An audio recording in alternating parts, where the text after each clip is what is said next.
এখন বর্তমানে অবস্থা খুব খারাপ। এই যে মাজরা পোকা যাকে বলে, এই দেখেন ধানের অবস্থা খুব খারাপ। শীষ। তো আসসালামু আলাইকুম গাইস, আজকে আসছি আমার ধান খেতে। ধানের যে শীষ শীষ আছে, সেই শীষটা দেখেন, এই যে মাজরা পোকা কেটে দিছে। কেটে দেওয়ার কারণে শীষগুলো মরে গেছে। দেখেন কি অবস্থা হয়েছে ধানের। আহ, অনেক পরিমাণ ক্ষতি হয়েছে আমার ক্ষেতের। আহ, আরো অতি তীব্র খরার কারণে এই অবস্থাটা হয়েছে। যারা যারা কৃষক আছে বা যারা যারা ধান চাষ করে, তাদের এই সমস্যাটা দেখা যাইতেছে এখন বর্তমানে। ধানের যে শীষ আছে সেগুলোকে মাঝখান থেকে পোকাটা খেয়ে দেয়, তারপর শীষটা মরে যায়। তো অবস্থা খুব খারাপ কৃষকের, তীব্র খরার কারণে। যদি এরকম খরা চলতে থাকে তাহলে অনেক কৃষকই আছে অনেক ক্ষতিগ্রস্তের মধ্যে পড়বে।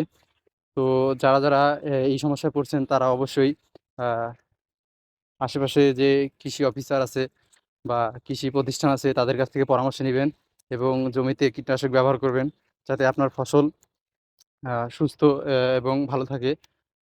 তো চেষ্টা করবেন যে সবসময় আপনার ক্ষেতে যে ফসল আবাদ করছেন সবসময় ট্রিটমেন্ট এবং যত্ন নেবেন, তাহলে ভালো ফসল পাবেন। তো অবশ্যই যারা যারা ভিডিওটা দেখতেছেন অবশ্যই একটা জিনিস, একটা কাজ করবেন। তো ফসলে সবসময় ভালোভাবে যত্ন নেবেন, তাহলে ভালো কিছু পাবেন। জমিতে ভালোভাবে চাষাবাদ করতে হবে। তো সবাই ভালো থাকবেন। আসসালামু আলাইকুম।